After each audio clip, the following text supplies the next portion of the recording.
जय हिंद दोस्तों। आज हम भारत के एक ऐसे अनदेखे संकट पर बात करने वाले हैं जो हमारे बच्चों के भविष्य से जुड़ा है। स्कूल छोड़ते बच्चे। हाल ही में संसद में एक रिपोर्ट पेश की गई जिसमें कुछ ऐसे आंकड़े सामने आए जो सच में चौंकाने वाले थे। लेकिन ये खबर बड़े बड़े न्यूज़पेपर की हेडलाइन से लगभग गायब ही रही। तो आज हम इन्हीं आंकड़ों के पीछे की पूरी कहानी को समझेंगे। शिक्षा मंत्रालय के मुताबिक पिछले सिर्फ 5 सालों में हमारे देश में 65.7 लाख बच्चों ने स्कूल जाना ही छोड़ दिया। आप सोचिए, 65 लाख से भी ज्यादा बच्चे। ये कोई छोटा मोटा नंबर नहीं है। ये सिर्फ आंकड़े नहीं हैं, ये हमारे देश के उन बच्चों का भविष्य है जो दांव पर लगा हुआ है। और जब हम इस संकट को राज्यों के लेवल पर देखते हैं ना, तो एक आंकड़ा हमें सबसे ज्यादा हैरान कर देता है। गुजरात, जिसे देश का एक इकोनॉमिक पावर हाउस माना जाता है, वहां स्कूल छोड़ने वाले बच्चों की संख्या में 341% की जबरदस्त बढ़ोतरी हुई है। 341%! ये एक असाधारण उछाल है और इसके पीछे की वजहों को समझना बहुत जरूरी है। तो चलिए, इन राष्ट्रीय आंकड़ों के पीछे की कहानी को थोड़ा और करीब से देखते हैं। देखिए, ये सिर्फ एक राज्य की समस्या नहीं है, बल्कि ये एक बहुत गहरा राष्ट्रीय संकट बन चुका है। और जब हम इसे जेंडर के नजरिए से देखते हैं, तो समस्या के कई और परेशान करने वाले पहलू हमारे सामने आते हैं।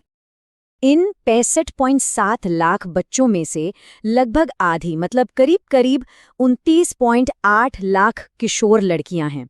ये वाकई में एक चौंकाने वाला आंकड़ा है। सोचिए, एक तरफ हम महिला सशक्तिकरण और बेटी बचाओ बेटी पढ़ाओ जैसे नारों की बात करते हैं, और दूसरी तरफ लाखों लड़कियां अपनी पढ़ाई बीच में छोड़ने के लिए मजबूर हो रही हैं। अब यहाँ एक और अजीब सी बात सामने आती है, एक विरोधाभास। सरकारी आंकड़ों को देखें तो लगता है कि ड्रॉप आउट रेट, यानी स्कूल छोड़ने की दर कम हुई है। ये 13.8% से घटकर 8.2% हो गई है। सुनने में तो ये बहुत अच्छी खबर लगती है ना? लेकिन जब हम असल संख्या को देखते हैं तो तस्वीर बिल्कुल अलग और बहुत चिंताजनक नजर आती है। मतलब दर भले ही कम हुई हो, लेकिन असल में स्कूल छोड़ने वाले बच्चों की कुल संख्या बहुत बहुत ज्यादा है। चलिए अब जरा गुजरात पर फोकस करते हैं। एक ऐसा राज्य जो अपने आर्थिक विकास के लिए जाना जाता है। आखिर वहां स्कूल छोड़ने वालों की संख्या में इतनी बड़ी, इतनी चौंकाने वाली बढ़ोतरी क्यों हुई? ये कहानी इस राष्ट्रीय संकट को और भी साफ साफ हमारे सामने रखती है। जरा इन आंकड़ों को देखिए। साल 2024 में गुजरात में स्कूल छोड़ने वाले बच्चों की संख्या लगभग 54,000 थी। लेकिन सिर्फ एक साल के अंदर 2025 में ये संख्या बढ़कर 2.4 लाख हो गई। आप समझ रहे हैं? सिर्फ एक साल में 341% का जंप। आखिर एक साल में ऐसा क्या बदल गया कि इतने सारे बच्चे अचानक से एजुकेशन सिस्टम से बाहर हो गए? और ये कहानी तब और भी ज्यादा गंभीर हो जाती है जब हम लड़कियों के आंकड़ों को देखते हैं। 2024 में रिकॉर्ड्स के मुताबिक सिर्फ एक लड़की ने स्कूल छोड़ा था, सिर्फ एक। और 2025 में ये संख्या बढ़कर 1,10,000 हो गई। ये उछाल इतना अविश्वसनीय है, इतना बड़ा है कि ये पिछले आंकड़ों पर भी सवाल खड़ा करता है। तो सवाल उठता है कि इस चौंकाने वाली बढ़ोतरी का कारण क्या है? बच्चे जा कहाँ रहे हैं? रिपोर्ट्स बताती हैं कि इसका एक बड़ा कारण बाल श्रम है। गुजरात के कुछ बड़े औद्योगिक शहर जैसे सूरत, अहमदाबाद, राजकोट और बड़ोदरा बाल श्रम के बड़े केंद्र बन गए हैं। जहां हीरा और कपड़ा उद्योग हैं, वहां बच्चों के लिए स्कूल की क्लासें फैक्ट्रियों में बदल गई हैं, जहां उनसे काम करवाया जा रहा है। तो अब जरा उन असली वजहों पर आते हैं जिनकी वजह से बच्चे अपनी पढ़ाई बीच में ही छोड़ रहे हैं।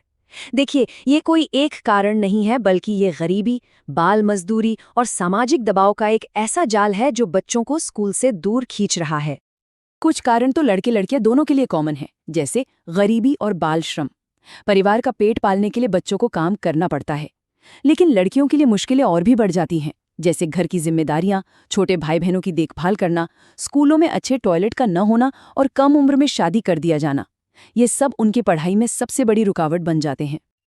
तो इस समस्या से निपटने के लिए सरकार क्या कर रही है? चलिए देखते हैं कि सरकारी दावों और जमीनी हकीकत के बीच आखिर कितना फासला है। गुजरात को समग्र शिक्षा अभियान के तहत 2,199 करोड़ रुपए से भी ज्यादा का बजट दिया गया है। ये एक बहुत बड़ी रकम है, जिसका मकसद एजुकेशन सिस्टम को मजबूत करना और बच्चों को स्कूल में बनाए रखना है। तो फिर सवाल वही है, अगर इतना बड़ा बजट दिया गया तो फिर ड्रॉप आउट की संख्या में इतनी भारी बढ़ोतरी क्यों हुई? ये पैसा आखिर खर्च कहाँ हो रहा है? ये सवाल इस समस्या को और भी ज्यादा गहरा बना देता है। और देखिए, ऐसा भी नहीं है कि ये कोई नई समस्या है जिसके लिए हमारे पास नीतियां नहीं हैं। दशकों से कानून और योजनाएं मौजूद हैं। 1986 के बाल श्रम कानून से लेकर 2017 के पेंसिल पोर्टल तक, जो बाल श्रम को ट्रैक करने के लिए एक ऑनलाइन प्लेटफॉर्म है। नई शिक्षा नीति का लक्ष्य भी 2030 तक 100% एनरोलमेंट का है। मतलब नीतियां तो हैं, पर उन्हें सही तरीके से लागू करना ही सबसे बड़ी चुनौती बना हुआ है। तो सवाल ये उठता है कि अब आगे का रास्ता क्या है? सरकार अपनी जगह कोशिशें कर रही हैं, ठीक है, लेकिन एक नागरिक के रूप में हमारी भी एक बहुत महत्वपूर्ण भूमिका है। जैसा कि हमारे सोच में एक बहुत ही दमदार बात कही गई है, अगर आपने किसी बच्चे को वहां से बाहर नहीं निकाला तो थोड़ा सा करेज दिखाओ। ये बात हम सभी पर लागू होती है। बदलाव के लिए हमें थोड़ा सा साहस दिखाना होगा और अपनी जिम्मेदारी समझनी होगी। तो हम और आप क्या कर सकते हैं? यहाँ कुछ बहुत ही सीधे और आसान कदम हैं जो हम सब उठा सकते हैं।